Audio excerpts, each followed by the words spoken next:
दोस्तों नमस्कार, आपका अपना ही चैनल सिटी राजा में आपका स्वागत है। आज हम लोग लेंगे मैथ पेडागोजी, काफ़ी कम समय में 30 से 40 मिनट के अंदर आसान शब्दों में ट्रिकी वे में शॉर्ट मैराथन को कंप्लीट करेंगे। आज हम लोग मैथ के साधन, गणित के साधन को कंप्लीट करते हुए उनका क्वेश्चन आंसर लेंगे जो बार बार रिपीटेड। सेकंड लेंगे वैन हीले का ज्यामिति का थ्योरी, उनसे फिर क्वेश्चंस को लेंगे। फिर आगे हम लोग मोस्ट इम्पोर्टेंट है जिसको लेंगे हम लोग अधिगम की अवस्था, किस अधिगम में कैसे बच्चे मैथ को करते हैं। और उसके बाद फिर गणित की संकल्पना, कुछ नंबर्स को लेंगे और एनसीएफ से मैथ का क्या व्यू है उसे भी कंप्लीट करेंगे आसान शब्दों और आसान भाषाओं में। इससे पहले शॉर्ट मैराथन का प्लेलिस्ट में आपको डिस्क्रिप्शन में मिल जाएगा, शॉर्ट मैराथन का वीडियो आप जाके चेक कर लेना। काफ़ी कम समय का मैराथन सीटेड राजा चैनल पे आपको मिलेगा। चैनल आपका है, चैनल को सब्सक्राइब करना ना भूले और लाइक करना, वीडियो को जरूर लाइक करें और उन लोगों तक वीडियो को शेयर करें जिनकी इसकी जरूरत है। शुरू करते हैं काफी आसान शब्दों और आसान भाषाओं में ट्रिकी वे के साथ। प्राकृतिक संख्या, ये आपको पता है 1 2 3 4 5 6 जिसे हम प्राकृतिक संख्या कहते हैं। ओके, अब देखेंगे पूर्ण संख्या। पूर्ण संख्या 0 से स्टार्ट होती है, बाकी प्राकृतिक संख्या है। अब इसे याद ना रहे पूर्ण संख्या किसे कहते हैं, तो पृथ्वी पूर्ण गोल होता है तो भैया 0 से शुरू होगा। पृथ्वी भी गोल पूर्ण होता है तो 0 से शुरू होगा। आप इस ट्रिकी वे से भी कर सकते हो। पूर्णांक संख्या किसे कहेंगे? पूर्णांक इसे कहेंगे जैसे -3 -2 -1, इसे हम पूर्णांक कह सकते हैं। 0 1 2 3 4 5 इसे हम पूर्णांक भी कह सकते हैं। जो शून्य एवं ऋणात्मक संख्याओं को मिलने पर जो संख्या प्राप्त होती है उसे हम पूर्णांक संख्या कहते हैं। ये थोड़ी चीजें हैं। सम संख्या आप अंडरस्टूड हो, 2 4 6 8 ये सम संख्या है। सबसे छोटा सम संख्या हम 2 को कहते हैं। नोट डाउन करेंगे। विषम संख्या ओड नंबर हम किसे कहते हैं? जो 2 से पूर्णतः विभाजित नहीं हो, 1 3 5 11 17 इसे हम विषम संख्या कहते हैं। अभाज्य संख्या क्या है? अभाज्य संख्या 2 3 7 11 13 17, यानी कि वो अभाज्य संख्या उसे जो अपने खुद और स्वयं के अलावा किसी से भी डिवाइड नहीं होता है उसे हम अभाज्य संख्या कहते हैं। भाज्य संख्या जो स्वयं और एक के अलावा किसी संख्या से पूर्णतः विभक्त हो जाती है उसे हम भाज्य संख्या 4 6 8 9 10 वो होती से हम भाज्य संख्या कहते हैं। अब देखो असहभाज्य संख्या क्या है? को प्राइम नंबर्स, ये क्या 4 9। देखो 2 या 2 से अधिक संख्या में कोई भी अभयनिष्ठ गुणनखंड ना हो जिसका महत्तम समावर्तक 1 हो, वह एक साथ सहअभाज्य संख्या कहलाती है। जैसे 4 9 12 25 8 9 11। नोट डाउन करेंगे। अब देखो युग्म अभाज्य संख्या, ये क्या है? अभाज्य संख्या जिनके बीच 2 का अंतर हो, जैसे कि 11 और 13, ये युग्म अभाज्य संख्या है। मैं इसे इसलिए करा दिया कि कहीं से भी क्वेश्चंस पूछी जा सकती है। परिमेय संख्या किसे कह सकते हो? सिंपल से इसको देखो, जो परिमेय उसे कहते हैं P बटे Q। बटे में आ गया, ऐसे हम परिमेय में लिख सकते हैं। P तथा Q का पूर्णांक Q = 0 परिमेय संख्या कहलाएगी। ये नोट डाउन करेंगे। अब परिमेय संख्या किसे कहेंगे? अब इसे भी देख लो, जिसमें रूट वगैरह का इस्तेमाल हो उसे हम अपरिमेय संख्या कह सकते हैं। नोट डाउन करेंगे, काफी इंपॉर्टेंट है। वास्तविक संख्या क्या है? सभी परिमेय संख्या या अपरिमेय संख्या वास्तविक संख्या कहलाती है, जिसमें से 4 6 रूट प्लस माइनस कुछ भी कहो, रियल आखिर संख्या तो संख्या है। काल्पनिक क्या है? काल्पनिक संख्या इमेजिनरी नंबर्स, ऋणात्मक संख्याओं का वर्गमूल लेने पर जो संख्या बनती है उसे काल्पनिक संख्या कहते हैं। जैसे माइनस रूट है, सिंपल सा कल्पना करो, माइनस रूट को आप करो। अब हम लोग शुरू करते हैं मैथ का पेडागोजी, काफी आसान शब्द और आसान ट्रिक में कम समय में शॉर्ट मैराथन वीडियो। अब देखो गणित के साधन क्या? गिनतार। अबेकस एक प्राचीन गणितीय यंत्र है। अबेकस का इस्तेमाल स्थानीय मान पढ़ाने के लिए किया जाता है। अबेकस स्थानीय मान, इस तरह से आप इसको स्थानीय मान के लिए अबेकस का यूज करोगे बच्चे के लिए। और अबेकस का कुछ और इंपॉर्टेंट कुछ चीजें हैं, इसको देखते हैं। इसके बाद अबेकस में जोड़ घटा गुना भागा जैसे आसान सवालों के अलावा मुश्किल गणितीय सवाल जैसे भिन्न और वर्गमूल के सवालों को हल करने के लिए इस्तेमाल किया जा सकता है। विशेष रूप से इकाई दहाई अन्य स्थानों को प्रदर्शित करने के लिए इसका प्रयोग किया जाता है, यानी कि स्थानीय मान इकाई दिहाई के लिए इसे करते हैं। नोट डाउन करेंगे। इकाई दहाई जैसे आप पिक्चर में देख सकते हो, 9 2, ये 2 देखो, 9 देखो, ये देखो 9 8 1, इस तरह से ये काउंटिंग करके बता रहे हैं, इसे हम अबेकस कहते हैं। अब देखिए छोटी मोती का इकाई दर्शाता है बड़ी मोती की दहाई, और छोटी वाली जो है छोटी मोती इकाई को कोऑर्डिनेट करती है और बड़ी मोती दहाई को। आगे चेक करते हैं। हालांकि अबेकस के कई रूप मिलते हैं, जैसे जापानीज, चाइनीज, उत्तरी अमेरिकन आदि, पर इन सब में भारतीय अबेकस का इस्तेमाल सबसे आसान है। नेत्रहीन बच्चे भी कई मुश्किल गणितियों का सवाल को हल करने के लिए अबेकस का इस्तेमाल करते हैं। नोट डाउन करेंगे। अब देखो जियो बोर्ड, इसे ट्रिकी वे से मैं ट्रिक दे दूंगा, आप कभी नहीं भूलोगे। जियो बोर्ड, जियो बोर्ड से क्या करते हैं, इसमें बच्चा त्रिकोण, वर्ग, आयत जैसी ज्यामिति आकृतियों को दिखाने के लिए किया जाता है। वर्ग आयत के बीच अंतर जियो बोर्ड के मदद से होता है। इसका ट्रिक बना लो, जियो बोर्ड, जौ से जियो, जौ से ज्यामिति। नोट डाउन करना, जियो बोर्ड, जौ से जियो, जौ से ज्यामिति, यानी कि ज्यामिति का पढ़ाते हो किसमें, जियो बोर्ड से। नोट डाउन करेंगे ट्रिकी वे से। अब देखो जियो बोर्ड तो जमीन पर भी आसानी से बनाया जा सकता है। इसके लिए जमीन पे एक आयताकार चिन्ह करके 9 से 16 उसमें भी बराबर बराबर आप टहनिया तेलिया को लगा करके इस तरह से काठी से आप इसे बना भी सकते हो टीएलएम के लिए, विद्यार्थी स्टूडेंट को पढ़ाने के लिए। अब देखो ग्राफ पेपर में आप क्या करोगे, 2 दशमलव का योग गुना दर्शाने के लिए आप ग्राफ पेपर का यूज करोगे। असमान आकृतियों का क्षेत्रफल निकालने के लिए भी ग्राफ पेपर का इस्तेमाल करोगे। असमान आकृति इन द सेंस, देखो ये पत्ता, पत्ते का क्षेत्रफल आप किस में निकालोगे, ग्राफ पेपर पे भी आप निकाल सकते हो। नोट डाउन करेंगे, ग्राफ पेपर का यूज किसके लिए होगा, 2 दशमलव के योग का गुना को दर्शाने के लिए हम ग्राफ का यूज करेंगे। गणित का पेडागोजी कर लो, 15 नंबर पेडागोजी में है, आसानी से मैं कुछ क्वेश्चंस भी करा दूंगा, चिंता मत करना। अब देखो मोतियों का माला जोड़ घटा का सहायता करने के लिए मोतियों का माला आप कर सकते हो। गिनती सिखाने के लिए भी मोतियों का माला यूज होता है। नोट डाउन करेंगे। आगे देखो 10 ग्राम, 10 ग्राम कुछ है नहीं, 10 ग्राम चीन की एक पुरानी पहली 10 ग्राम है। अलग अलग टुकड़े में हम कहीं जानवर या इंसानों को जैसे चित्र को बनाते हैं 10 ग्राम से, मतलब इसको कह सकते हो सिंबॉलिक चीजों को दिखाने के लिए आप 10 ग्राम बच्चे को यूज करते हैं। अब खेल पहेली, ये अंडरस्टूड है, खेल पहेली प्राथमिक स्तर पर प्रयोग करते हैं ताकि बच्चे रुचि लेकर पढ़ सके, समस्या समाधान कौशल विकसित कर सके। ये खेल पहेली है, इससे बच्चे का संज्ञानात्मक विकास काफी डेवलपमेंट होगा। अब देखो प्रतिचित्रण मैपिंग, मैपिंग क्या है, इसमें डायग्राम बनाते हैं जिससे स्थानीय चिंतक के साथ अनुपात विवेचन को प्रोत्साहित करता है। इसमें गणित के कई विषय का समाकलन जोड़ा जा सकता है। इसी तरह से हम ये मैप बनाते हैं। नोट डाउन करेंगे, मैप बनाते प्रतिचित्रण। क्वेश्चंस ले लेंगे, आपका माइंड शार्प होगा किस तरह के क्वेश्चंस आते हैं और आप इसको शॉर्ट आउट कैसे करोगे। चेक करते हैं, निम्न में से कौन सा सर्वदृश्य सामग्री है, यानी कि सुनना और बोलने वाला। तो सिंपल सा वृत्त चित्र, डॉक्यूमेंट्री फिल्म, इसमें ऑडियो और वीडियो दोनों होगा। बाकी चीजों को देखो, बुलेटिन बोर्ड ये सिर्फ देख सकेंगे, लेलन बोर्ड या चित्र विस्तारक यंत्र ये सिर्फ देखने की चीजें हैं, ये देखने और सुनने की चीजें हैं। इस तरह का क्वेश्चन है जो कि आपको सीटेड में आती है, बार बार रिपीटेड मोस्ट इंपोर्टेंट क्वेश्चंस है। क्वेश्चन नंबर 2 लेंगे, अवेकेस का प्रयोग डैश में विद्यार्थियों का सहायता नहीं करेगा।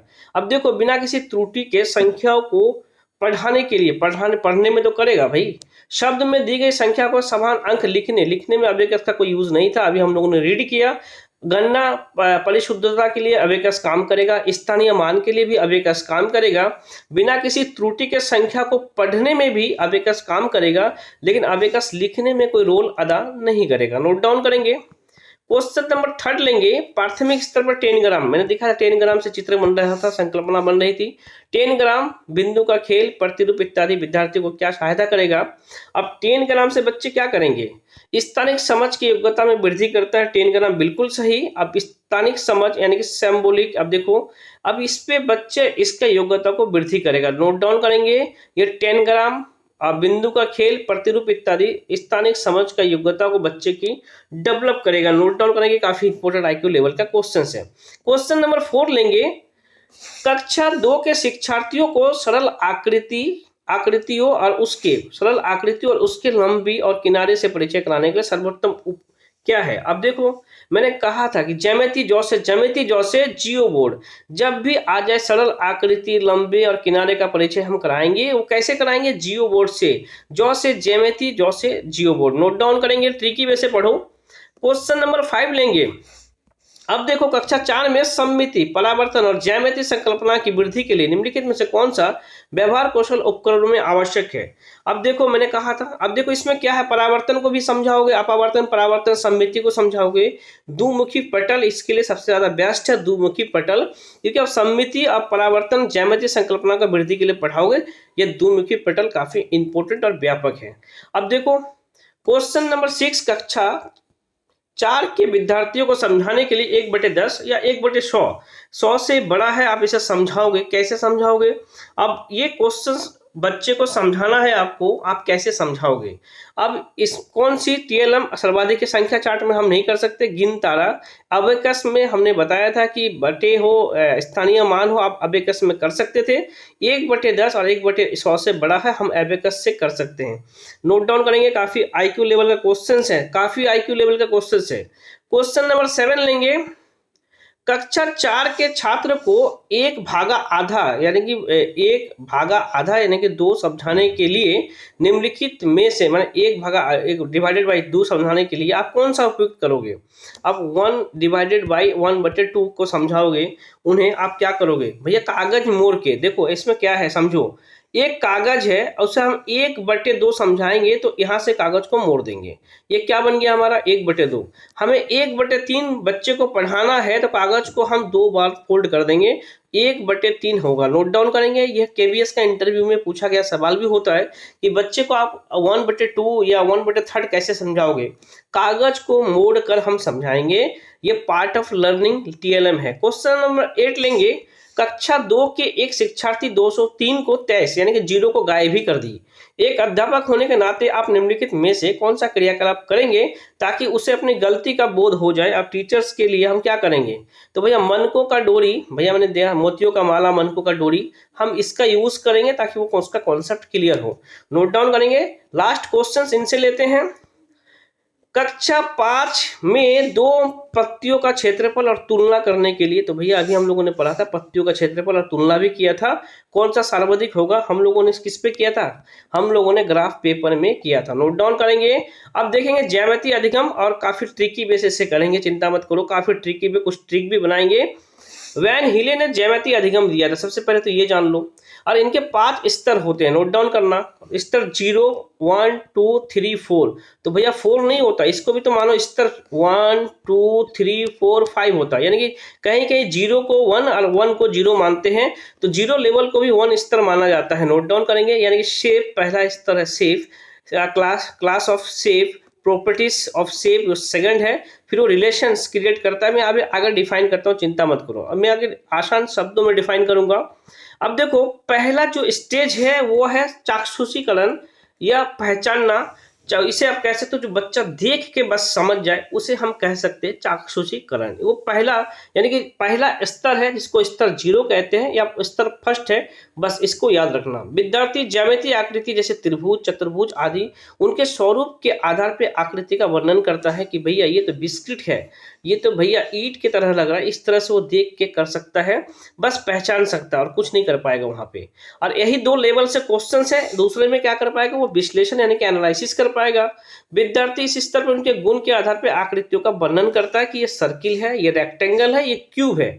उससे पहले क्या बोल रहा था? ये तो भैया रोटी के जैसा है, ये तो भैया ईटा के जैसा है, ये तो भैया जो हम लोग लूडो खेलते हैं, लूडो का वो गोटी जो उसको कहते हैं डाइस, उसके तरह है। इस तरह से उस पर बोल रहा था, जिसको पहला लेवल 0 कह सकते हो, और ये लेवल फर्स्ट पे बच्चा ऐसे करेगा। ओके, अब देखो लेवल 2 कर्मांक या अनौपचारिक। सिंपल सा देखो, अनौपचारिक जहां पे है यानी कि मूर्त चीजों को देख के समझेगा, अनौपचारिक है। विद्यार्थी इस स्तर में उन्हें गुण के महत्व और उनके बीचों का संबंध पहचानता है, जो छात्रों के तार्किक रूप से आकृति के गुणों का क्रमबद्ध और करने में सहायता है। यानी कि तार्किक रूप से जो प्रेजेंट है उसको वो देख के कह सकता है, सामने जो होगा उसी को देख के वो डिसीजन ले पाएगा, क्योंकि अनौपचारिक निगमन है। नोट डाउन करना कि ये सर्किल है तो ये आधा है, ये क्या है, ये वृत्ताकार है। और देखो ऑप्शन देखना, ऊपर के 2 से ही ज्यादा सवाल आते हैं, 1 to 5 अगर आप करोगे, बाकी चीज से सवाल आज तक आया नहीं है, लेकिन उसको क्लियर कर लो। औपचारिक में क्या होगा भैया? यहाँ पे अमूर्त चीजों के बारे में सोच पाएगा बच्चा जो उसके सामने नहीं है। औपचारिक इन द सेंस देखो इस स्तर में बच्चे विभिन्न प्रॉपर्टीज के बारे में लॉजिकल सोचना शुरू कर देगा और विभिन्न आकृतियों के मध्य में संबंध बना सकेगा, इसे सिद्ध भी कर सकेगा। इसके साथ परिभाषा अपरमेय और अपरमेय का संबंध भी बना पाएगा कि भैया इसका संबंध इसका आधा है और ये ऐसा वृत्त है, इसका सेंटर वृत्त की परिधि चारों ओर जो बराबर होता है उसे हम वृत्त कहते हैं। इस तरह का चीजों को वो कर पाएगा। अब देखो दृढ़ता यानी कि इसको राइगर कहते हैं, इसमें क्या है? इस स्तर पे बच्चा अमूर्त चिंतन करने में गणितीय संबंधों को समझेगा। उससे पहले अमूर्त कर रहा था, लेकिन इसमें क्या है, अमूर्त रूप से चिंतन करना और गणितीय संबंधों को समझने लगता है कि इनका इनका संबंध क्या है, ये संबंध क्या है, कहाँ पे कितने डिग्री का कोण है, इन सब चीजों को कर पाएगा। नोट डाउन करेंगे। और सबसे लास्ट ही था ये। और इस तरह के लोग जो है ना, जो इसमें देखो, इस लेवल के लोग जो है मैथमेटिशियन होते हैं और कुछ ना कुछ अपना ट्रिक भी बना लेते हैं। नोट डाउन करना, क्योंकि वो अमूर्त रूप से कल्पना करने लगते हैं और गणितीय संबंधों को समझने लगते हैं। हालांकि इन सब से तो क्वेश्चन आज तक सीटेड बना भी नहीं है और बनाएगा भी नहीं, बना भी नहीं पाएगी, इनसे कोई मतलब है नहीं। अब मैं फिर से एक बार आपको रिकॉल कर दूं। देखो 5 लेवल दिया था वैन हीले ने ज्योमेट्री लर्निंग के लिए। पहला सेफ, और दूसरा है क्लास ऑफ सेफ, प्रॉपर्टीज और रिलेशन, उसका रिलेशन करेगा उन प्रॉपर्टीज के बीच। उसके बाद ये है लास्ट में एनालिसिस, माने वो खो जाएगा अपने दुनिया में वैज्ञानिक विधि में लेवल 4 में। इसे 0 1 2 3 4 इसे काउंट करोगे तो ये, और इसे 0 को अगर 1 कर दोगे तो देखो 1 2 3 4 5, 5 स्तर इन्होंने दिया था। ओके, अब इनसे क्वेश्चंस को देखो, क्वेश्चंस को शॉर्ट आउट करो, आपके दिमाग में सारा चीज आ जाएगा। क्वेश्चन को शॉर्ट आउट करते हैं। ओके, क्वेश्चंस क्या है, प्राथमिक कक्षाओं में आकार स्थान की समझ विकसित करने के लिए किया जाने वाला निम्नलिखित कार्यों को क्रम से लगाएंगे। अब देखिए, आकार को आप समझाओगे और इन्हें हम क्रम से लगाएंगे। क्रम से लगाते हैं, ठीक है। तो सबसे पहला हम क्या करेंगे, सबसे पहले इनमें से विभिन्न 2D आकार की भुजाओं, शीर्ष और विकर्ण का गणना करते हुए उनका वर्णन करेंगे। सबसे पहले वर्णन करना था, सबसे पहले हम क्या करेंगे, वर्णन करें।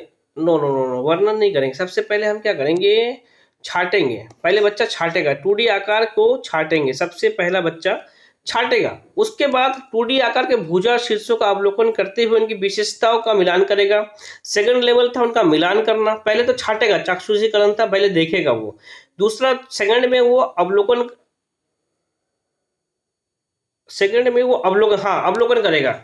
थर्ड में क्या है, वो 2D आकार के शीर्षों और विकर्णों का गणना करते हुए वर्णन करेगा। नोट डाउन करेंगे। और लास्ट में उसकी विशेषताएं, सहबुद्धि का वर्णन करेगा लास्ट में। ये औपचारिक, ये अनौपचारिक हो गया, ये औपचारिक हो गया। नोट डाउन करेंगे। इन द सेंस CADB आपका ऑप्शन सही होगा।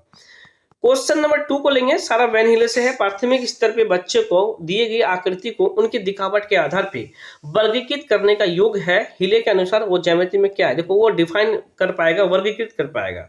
अब जब बच्चा वर्गीकृत कर पाएगा तो यानी कि मानसिक चित्रण या चाक्षुषीकरण यानी कि लेवल फर्स्ट में है, क्योंकि वो दिखावट के आधार पे, मैंने पहले ही कहा था चाक्षुषीकरण, वो सिर्फ वर्गीकृत कर पाएगा, ये रोटी है, ये ईटा है, यानी कि वो पहला लेवल पे है। मानसिक चित्रण चाक्षुषीकरण का स्तर है। नोट डाउन करेंगे। क्वेश्चन नंबर 3 लेंगे, विद्यार्थियों से ऊर्ध्वाधर सम्मुख कोनों के मध्य संबंध स्थापित करने के लिए कहा जाता है। वो कई आकृतियां खींचता है, कोनों को मापता है और ये देखता है कि ऊर्ध्वाधर सम्मुख कोण के समान है। वह केस में वैन हीले के विचार में विद्यार्थी किस स्तर पे है। अब देखो ये क्या कर रहा है, वो आकृति को खींच रहा है, आकृति को मापता है, तो भैया सारा चीज डिफाइन कर रहा है, वो विश्लेषणात्मक स्तर पे है। नोट डाउन करेंगे। एनालिसिस लेवल 3, नोट डाउन करेंगे, लेवल 3 पे है, और 0 से लोगे तो लेवल 2 पे है।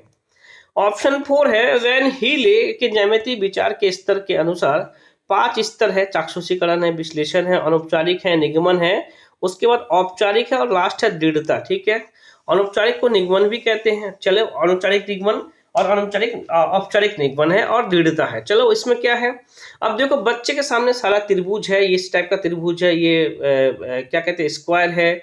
अब इन सब चीजों को देख, वो भुजा की संख्या के आधार पे वो बहुभुजों को वर्गीकृत करता है। बच्चा वैन हीले के ज्यामितीय विचार के किस स्तर पे है। अब भैया वर्गीकृत, अच्छा इसके नीचे ऑप्शन है, हाँ ओके, इसमें है भाई, एक मिनट रुको। अब देखो, ये भुजाओं की संख्या के आधार पे बहुभुजों को वर्गीकृत करता है। बच्चे ने वैन हीले के ज्यामिति के विचारक में कौन सा स्तर पे है, वो भुजाओं की संख्या के आधार पे बहुभुजों को वर्गीकृत करता है। वो वैन हीले के ज्यामिति किस स्तर पे है। अच्छा, दोनों एक ही हो गया।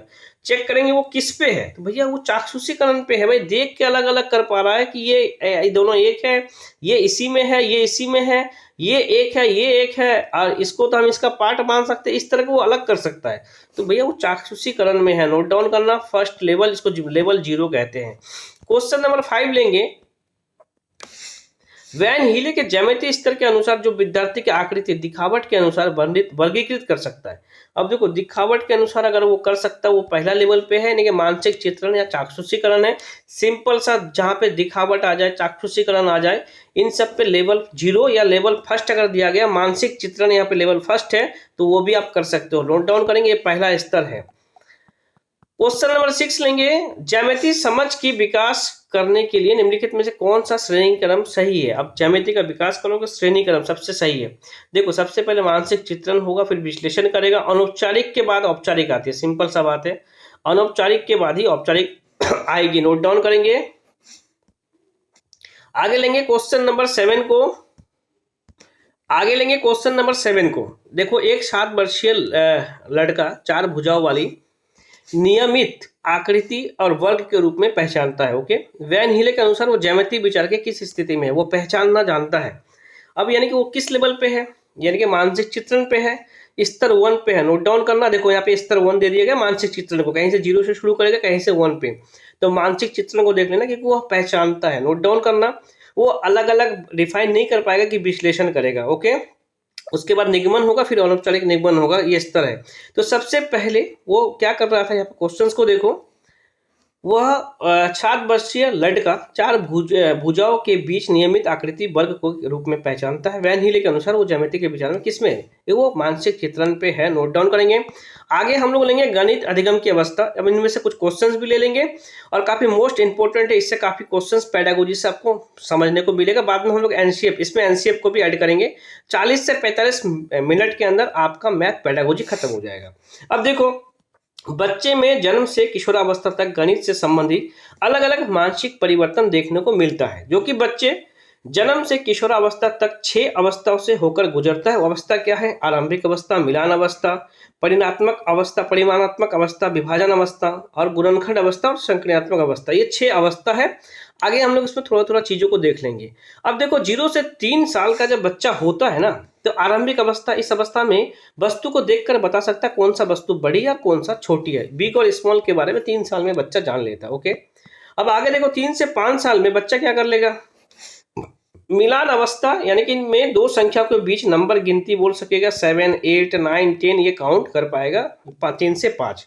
अब देखो यहाँ देखो, इसी से तो बच्चे स्कूल में आते हैं, जो हम लोग पढ़ाते हैं 5 साल के बाद ही तो वो 1 में, और अभी तो 1 में आते हैं। अब देखो परिमाणात्मक अवस्था 5 से 6 वर्ष का है। इस अवस्था में बच्चा विभिन्न तरीकों से संख्या को व्यक्त कर सकता है, जैसे कि 4 + 3 7 है और 5 + 2 7 है, यानी कि दोनों को डिफाइन करके बता दिए कि 7 ऐसे भी हो सकता है और ऐसे भी हो सकता है।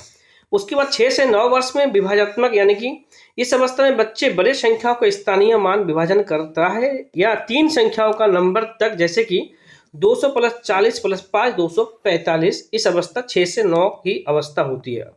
आगे देखो गुणनखंड की अवस्था। अब देखिए इसमें क्या है, बच्चा इसका एज देखो 9 से 11 में गुणनखंड यानी कि फैक्टरिंग फेज। इस अवस्था में बच्चा 1 दर्जन में कितने वस्तु होता है, 3-4 दर्जन में कितनी होगी, ये दर्जन, ये पेंसिल, 1 दर्जन का कीमत इतना है, 4 दर्जन का कितना होगा, इस तरह की चीजों को कर सकता। अब लास्ट संक्रियात्मक अवस्था, इसको देखो 11 से 13 वर्ष है, जिसमें एक्स वाई जेड स्थानीय मान, विभिन्न दशमलव का मान, इन सब चीजों को 520 + 29 5x 10 + 2x इस तरह का कर लेगा बच्चा। ओके, अब इससे क्वेश्चंस लेते हैं और इसे काफी ध्यान पूर्वक देखना, आसानी से बनने वाला क्वेश्चन है, डरो मत, काफी आसानी से बनेगा, काफी आसानी से बनेगा, डरने की कोई जरूरत नहीं है। शैलजा विभिन्न तरीकों से संख्या में व्यक्त कर सकता है। उदाहरण के लिए 4 + 4 2 + 2 4 और 4 1 + 3 वो किस पे है, तो सिंपल मैंने अभी बताया था वो किस में है, परिणात्मक में है। वो जोड़ घटा दोनों को तरफ कर पाएगा, वो परिणात्मक अवस्था में है, परिमाणात्मक अवस्था में है। नोट डाउन करना, परिमाणात्मक में बच्चा दोनों तरफ से जोड़ के बता सकता है। अब देखो कक्षा 3 में 2 अंकीय संख्याओं के व्याकलन यानी कि घटा को प्रस्तुत करने के लिए शिक्षक निम्नलिखित चरणों का अनुमान करता है। चरण 1 स्थानीय मान व्यवस्था की समझ के साथ 2 अंकीय संख्या को पुनरावृत्ति करता है। सेकंड, यह प्रदर्शित करने के लिए कि छोटी संख्या को बड़ी संख्या से घटाया जा सकता है, टैली चिन्हों का प्रयोग करती है। स्थानीय मान में प्रत्येक कॉलम के अंतर्गत संख्याओं का व्याकलन का अनुप्रयोग करती है। इस स्थिति में शिक्षक डैश से पाठ का विकास कर रहा है। अब ऑप्शन क्या देखेंगे भाई, अब भाई इसको तो काफ़ी छोटा करना पड़ेगा।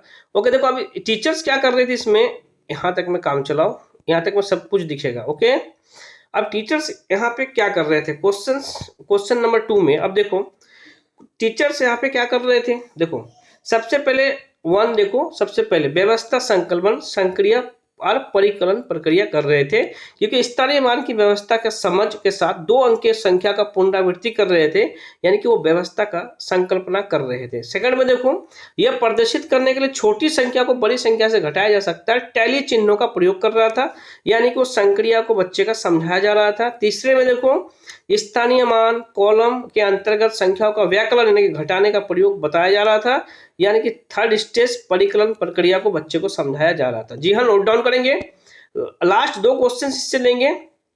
अब देखो, एक बच्चा जिस अवस्था में सभी संख्या संबंधित संक्रियाओं को समझने में सक्षम है तथा भिन्न के संपर्कों का व्याख्या करने में सक्षम है, वो अवस्था क्या है। तो भैया इतना अगर बच्चा समझ ही लेगा तो संक्रियात्मक अवस्था, इसमें सोचने की क्या बात है। बच्चा संक्रियात्मक अवस्था में है क्योंकि भिन्न को जान रहा है, संपर्क का व्याख्या भी दे सकता है और संख्या के संबंधित संक्रियाओं को करने में सक्षम भी है, तो वो संक्रियात्मक अवस्था में है। क्वेश्चन नंबर 4 लेंगे, यदि एक शिक्षार्थी पूर्णांक भिन्न दशमलव संख्या पे चारों आधारभूत संक्रियाएं संपन्न करने में सामर्थ्य है। अब चारों कौशल से अगर सामर्थ्य तो बच्चा संक्रियात्मक अवस्था में है। नोट डाउन करेंगे, किसमें है, संक्रियात्मक अवस्था में है। दोस्तों अभी आगे एनसीएफ से कुछ चीजों को देखेंगे। देखो गणित की प्रकृति यानी कि एनसीएफ से ये सब चीजें, इनको भी आप पॉइंट रीड करो। गणित की संख्याएं, स्थान, दिशा तथा मापन, मापतोल का ज्ञान प्राप्त किया जा सकता है गणित से, ये तो बात सही है। गणित विज्ञान क्रमबद्ध संगठित यथार्थ शाखा है, ये भी सही है। गणित विज्ञान का अमूर्त रूप है, बिल्कुल सही, मूर्त रूप नहीं है। गणित तार्किक भी है, विचारों का विज्ञान भी है। गणित आगानात्मक तथा प्रयोगी विज्ञान है। गणित के ज्ञान का आधार पे हमारी ज्ञानेंद्रिय है, बिल्कुल सही, ज्ञानेंद्रियों से सेंस ऑर्गन्स है। गणित के नियम, सिद्धांत, सूत्र सभी स्थानों पे एक समान होते हैं, जिससे कि उनकी सत्यता की जांच, वेरिफिकेशन किसी भी समय तथा स्थान पे किया जा सकता है। इन द सेंस वो वैलिडिटी है। अब मानो यहाँ से लेकर यहाँ तक 1 मीटर है, तो पूरे वर्ल्ड में उस इंची टेप को, उस 1 मीटर को मानक माना गया है। नोट डाउन करेंगे, उसी की बात हो रही है। आगे देखेंगे, गणित का ज्ञान का उपयोग, चिंता मत करो, आसान भाषाओं में मिलेगा, आसान शब्दों में। गणित में ज्ञान का उपयोग विज्ञान की विभिन्न शाखाओं यानी कि भौतिकी, रसायन, जीव विज्ञान, अन्य विषयों में भी किया जाता है, ये तो अंडरस्टूड हो। गणित का अध्ययन आगमन, निगमन तथा सामान्यीकरण की योग्यता को विकसित करना है। गणित के अध्ययन से बालकों में आत्मविश्वास, आत्मनिर्भरता का विकास होता है। ये आया हुआ सीटेट में क्वेश्चन है। अब देखो गणित में तर्क शक्ति को देखो और गणित की भाषा को देखो। गणित की तर्क शक्ति और गणित की भाषा। अब देखो गणित में तर्क शक्ति क्या है, तर्किकता की प्रक्रिया क्या है, अनुमान, सामान्यीकरण, विशिष्ट स्थिति, परिकल्पना और प्रमाण। अब गणित की भाषा क्या है, गणित की भाषा अंतर्राष्ट्रीय और सार्वभौमिक है, कर्मबद्ध और वैज्ञानिक भाषा है और सांकेतिक और चित्रात्मक भाषा भी है, सिंबॉलिक भी है और पिक्टोग्राफी भी गणित में है। अब कुछ पॉइंट्स को ले लेंगे। गैलीलियो के अनुसार गणित एक ऐसी भाषा है जो परमात्मा ने संपूर्ण ब्रह्मांड की स्थापना गणित से की है। ये किसने कहा था, गैलीलियो ने कहा था। कुछ कथन को ले लेंगे, किसने कौन सा कथन दिया, कुछ पूछ भी लिया आपसे। नेपोलियन के अनुसार गणित में उन्नति में ही सब उन्नति, गणित की उन्नति में ही सबकी उन्नति है। हॉब्स के अनुसार क्या है, गणित एक पत्थर के समान एक विषय है। जिस प्रकार पत्थर औजारों को तीव्र करता है, ठीक वैसे गणित मस्तिष्क को तेज करता है। प्लेटो ने क्या कहा था गणित के बारे में, गणित मानसिक शक्तियों का प्रशिक्षित करती है, जिसमें सोई हुई आत्मा चेतना वो जागृत अवस्था में आती है। डटन ने क्या कहा, गणित तर्क समस्त विचार है, डटे रहो। डटन ने कहा डटे रहो, गणित तर्क संबंध समस्त विचार है। जॉन लॉक के अनुसार गणित वह मार्ग है जो बच्चे का मन मस्तिष्क तर्क की आदत पैदा करता है। मार्शल स्टोन के अनुसार अमूर्त व्यवस्था को मूर्त रूप देना ही गणित है और गॉस के अनुसार गणित विज्ञान की रानी है। रोजन बेकन ने गणित के सभी विज्ञानों का सिंह द्वार की कुंजी है, ये आ चुका था सीटेट के अंदर। ये किसने कहा था, रोजर बेकन ने कहा था कि गणित सभी विज्ञान की सिंह द्वार की कुंजी है। हॉगवेन के अनुसार गणित सभ्यता और संस्कृति का दर्पण है। नोट डाउन करेंगे, आगे कुछ पॉइंट लेंगे शिक्षण के बारे में। ट्रिकी वे से इसको शॉर्ट आउट करेंगे, चिंता मत करना, ट्रिकी वे से। तो गणित में 2 शिक्षण होता है या पढ़ाने का 2 शिक्षण होता है, इसका ट्रिकी वे से ये समझो, निदानात्मक और उपचारात्मक। निदान में क्या करोगे, डायग्नोस करोगे, यानी कि पहचान करते हैं, कारण को जानते हैं। इस पर सिंपल सा ये समझ लेना, निदान में आप पहचानते हो कि प्रॉब्लम्स क्या है। उपचारात्मक शिक्षण में क्या है, उपचार केंद्र में पेशेंट सही होता है, रोगी सही होता है, माने इसमें आप सही करोगे, इसमें आप पहचान करोगे और इसमें आप उसको दोबारा से शिक्षण करवा के उपचारात्मक समाधान करोगे, यानी कि सही करोगे, नोट डाउन करेंगे। निदानात्मक में क्या करेंगे, हम सिर्फ पहचान करते कि भैया क्या दिक्कत है, और उपचारात्मक में हम इसे ठीक करते हैं। बस आसान भाषाओं में समझो, बस इतना ही समझना, नोट डाउन करेंगे। अब देखो सामुदायिक गणित क्या है, समाज के प्रत्येक वर्ग लोगों के गणित में ज्ञान की आवश्यकता होती है। हमारे समाज में प्रत्येक व्यक्ति जो अपनी जीविका कमाता है, आय व्यय करता है, उसे किसी न किसी रूप में गणित का ज्ञान होना आवश्यक है। बिल्कुल सही भैया। अब एक लेबर है, पढ़ा लिखा नहीं है, 500 का मजदूरी है, अब उसने आधा बेला काम किया, 3.5 दिन काम किया, अब कैसे जोड़ेगा वो। सामाजिक जीवन जीने के लिए गणित का ज्ञान अत्यधिक आवश्यक होता है। बिल्कुल सही। समाज में होने वाला सभी प्रकार का लेन देन, व्यापार वाणिज्य, उपयोग सेवाएं आदि सभी गणित पर निर्भर है। समाज की उन्नति उचित ढंग से समझने के, समाज के प्रगति के रास्ते को चलाने के लिए गणित का मुख्य भूमिका निभाती है। बिल्कुल सही। अब देखो मूल्यांकन को देख लेते हैं थोड़ा सा, औपचारिक मूल्यांकन, इसके पार्ट को देख लेंगे फटाफट। औपचारिक मूल्यांकन क्या है, ये मूल्यांकन का वो तरीका जिसमें अध्यापक प्रेक्षणकर्ता द्वारा छात्रों की सीखने की प्रगति को समय समय लिखित और मौखिक रूप में मूल्यांकन किया करता है। इसमें विद्यार्थियों को पता रहता है कि उनका मूल्यांकन किया जा रहा है। औपचारिक मूल्यांकन में पता भी रहता है। अच्छा सर, आप नोट कर रहे हो हमारी चीजों को जी। इस प्रकार के मूल्यांकन में मुख्यतः छात्र की शैक्षिक उपलब्धि और ज्ञान प्राप्त होता है। जी मास्टर साहब लिख रहे थे, टीचर जी लिख रहे थे हमारे बारे में, यानी कि औपचारिक मूल्यांकन। अब देखिए इनके कुछ विधियां भी हैं, इन्हें भी शॉर्ट आउट करते हैं, चिंता ना करें, आसान भाषाओं में। अब इसे कैसे करेंगे, कैसे कैसे करते हैं बच्चे टीचर। जांच सूची और चेक लिस्ट, इसमें क्या है, कुछ कथन दिए जाते हैं, उन कथनों के संबंध में बालक को हाँ या ना में उत्तर देना पड़ता है। बस इसी में हाँ या ना, यस या नो, इसमें प्रश्न कथन बहुत ही स्पष्ट होता है। ओके। दूसरी विधि क्या है दूसरी है प्रश्नावली विधि। इसमें विद्यार्थियों को छपी हुई प्रश्नों में एक सूची दे दी जाती है, जिन पर वह अपने उत्तर लिखकर अध्यापक को वापस कर देते हैं। तीसरा है असाइनमेंट। छात्र और अध्यापक किसी विशेष कार्य पद्धति कार्य में असाइनमेंट दे दिया जाता है। विषय के संबंध महत्वपूर्ण पहलुओं को शामिल करके उसे पूरा करने के लिए कुछ समय दिया जाता है, और उसे इसे घर पर भी रह के कर सकते हैं। इसे हम असाइनमेंट कहते हैं, जो हम लोग खास करके क्या कहते हैं, डिस्टेंस एजुकेशन में ज्यादा हम लोग करते हैं असाइनमेंट। अब क्या लिखित परीक्षा, लिखित परीक्षाओं में निम्नात्मक प्रश्न, इजी टाइप निबंधात्मक प्रश्न तथा वस्तुनिष्ठ ऑब्जेक्टिव टाइप जो हम लोग सीटेट में देते हैं।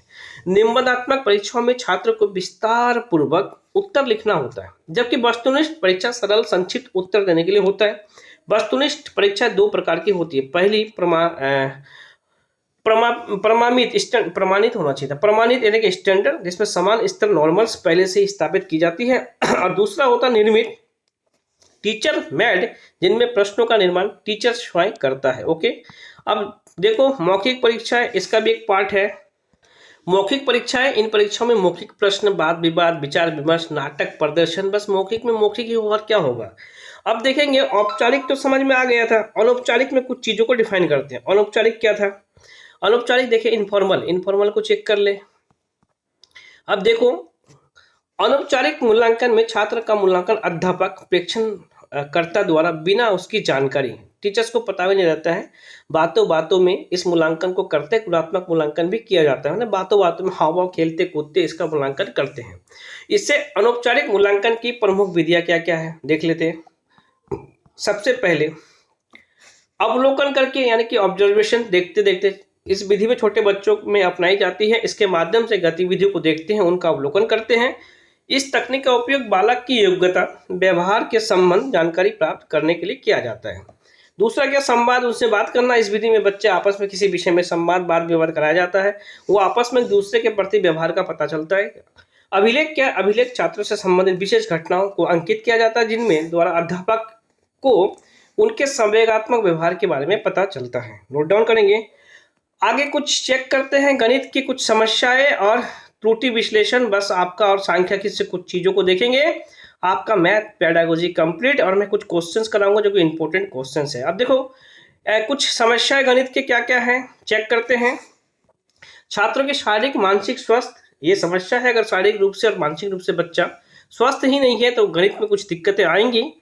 प्राथमिक स्तर पे छात्र का गणित में कमजोर होना, प्राइमरी लेवल पे गणित शिक्षण के लिए उचित वातावरण का ना होना, पाठ्यक्रम की संरचना में समस्या ये भी है, शिक्षक का व्यवहार ये भी है, अध्यापक का संबंधित विषय का सही ज्ञान ना होना यह भी सही है, उचित शिक्षण विधि का उपयोग भी नहीं होना यह भी सही है कि बच्चे को दिक्कत करेगी आपके मैथ में। अब देखेंगे त्रुटि विश्लेषण, इनसे कुछ पॉइंट को लेंगे।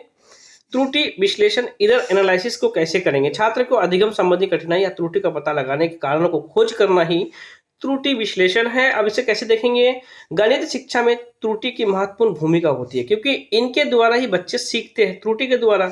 गणित में त्रुटि तथ्यात्मक और प्रतिक्रियात्मक हो सकती है। त्रुटियां बच्चे के द्वारा प्राप्त अंकों के बारे में प्रतिक्रिया प्रदान करना है त्रुटि के बारे में। अब त्रुटियां 4 प्रकार की होगा। एक तो लापरवाही, कम्युनिकेशनल त्रुटि, व्यक्तित्व त्रुटि और अवधारणात्मक त्रुटि, बस यही 4 है। अब आगे देखो सांख्यिकी स्टैटिस्टिक्स, इससे भी कुछ चीजों को ले लेते हैं।